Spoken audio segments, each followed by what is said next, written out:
লাশাইউন আযীম।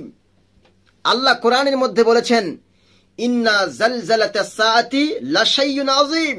এই গোটা বিশ্ব চরাচর যেদিন ধ্বংস হয়ে যাবে, যেদিন ধ্বংস হয়ে যাবে, ভেঙে যাবে, আকাশগুলো বিদীর্ণ হয়ে যাবে, জমিন লন্ডভন্ড হয়ে যাবে, বড় বড় বিল্ডিং গুলো ঠাস ঠাস করে জমিনে চুরমার হয়ে পড়ে যাবে, সেই দিনের কথা আল্লাহ আজিম শব্দের সঙ্গে তুলনা করেছেন।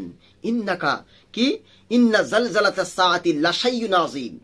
আল্লাহ রাব্বুল আমিন নিজের সম্পর্কেও বলেছেন ওয়ালা ইয়াউদুহু হিফযুহুমা ওয়া হুয়াল আলিয়্যুল আযীম। আমরা যেটা পড়ি আয়াতুল কুরসির শেষে আল্লাহ নিজের পরিচয় দিতে গিয়ে, নিজের বড়ত্ব আর মহত্ব বর্ণনা করতে গিয়ে তিনি বলছেন ওয়ালা ইয়াউদুহু হিফযুহুমা ওয়া হুয়াল আলিয়্যুল আযীম। আল্লাহ পাক কুরআন আল কারীমের মধ্যে বলছেন ওয়ালা ইয়াউদুহু হিফযুহুমা ওয়া হুয়াল আলিয়্যুল আযীম। মুহাম্মদ সাল্লাল্লাহু আলাইহি ওয়াসাল্লাম যেমন আযীম চরিত্রের অধিকারী, কিয়ামতের দিবস যেমন আযীম দিন, আল্লাহ রাব্বুল আমিন হচ্ছে একজন আযীম।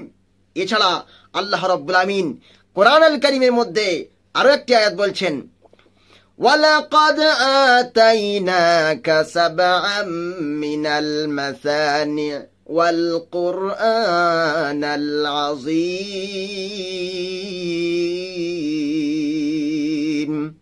আল্লাহ পাক বলছেন ওয়ালাকাদ আতাইনাকা, হে নবী আমি তোমাকে দান করেছি সাবআম মিনাল মাসানি, অর্থাৎ সূরা ফাতিহার এই 7টা আয়াতকে আমি তোমাকে দিয়েছি। আর কি? ওয়াল কুরআনাল আযীম, গোটা বিশ্বের শ্রেষ্ঠ গ্রন্থ, মহাবিশ্বের মহাগ্রন্থ, মহাবিশ্বের মহাবিশ্বয় মহাগ্রন্থ কোরআন আল কারীম তোমাকে দান করেছি।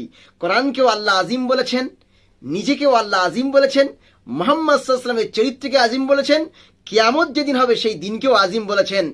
এর দ্বারা বোঝা যায় আল্লাহ রাব্বুল আমিন মুহাম্মদ সাল্লাল্লাহু আলাইহি ওয়াসাল্লামের চরিত্রকে গোটা বিশ্বের সেরা চরিত্র হিসাবে গণ্য করেছেন। সুবহানাল্লাহ।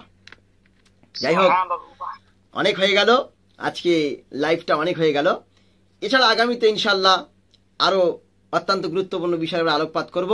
আমা তাওফীকি ইল্লা বিল্লাহ আলাইহি তাওয়াক্কালতু ওয়া ইলাইহি উনীব। আমি শেষ আয়াতে তেলাওয়াত করব, করে শেষ করে দেব।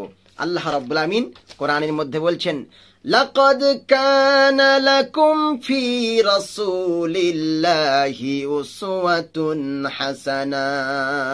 লাকাদ কানা লাকুম ফি রাসূলিল্লাহ, আল্লাহ রাসূলের মধ্যে আছে উসওয়াতুন হাসানা, তোমাদের জন্য উত্তম নমুনা।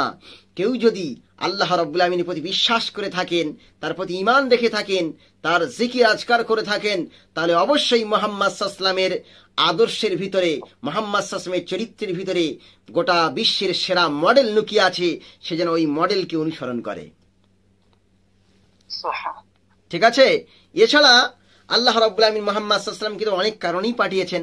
সে সম্পর্কে আল্লাহ কোরআনের মধ্যে বলেছেন ইয়া আইয়ুহান নাবিয়্যু ইন্না আরসালনাকা শাহিদান ওয়া মুবাশশিরান ওয়া নাযীরা ওয়া দাঈয়ান ইলাল্লাহি বিইযনিহি ওয়া সিরাজাম মুনীরা। তাই না? ইয়া আইয়ুহান নবী, হে নবী, ইন্না আরসালনাকা, আমি তোমাকে প্রেরণ করেছি, আই হ্যাভ সেন্ট ইউ, আমি তোমাকে প্রেরণ করেছি কোথায়? শাহিদান, সাক্ষীদাতা হিসাবে, ওয়া মুবাশশিরান, এবং সুসংবাদদাতা। কিসের? জান্নাতের সুসংবাদদাতা হিসাবে, ওয়া নাযীরান, জাহান্নামের ভীতি প্রদর্শনকারী, ভয় দেখানো ওয়ালা হিসাবে, ওয়া দাঈয়ান ইলাল্লাহ, আর আল্লাহর রাস্তায় ডাকার ব্যক্তি হিসাবে, সিরাজাম মুনীরা, এবং উজ্জ্বল প্রদীপের মতো তোমাকে পৃথিবীতে পাঠিয়েছি। সুবহানাল্লাহ।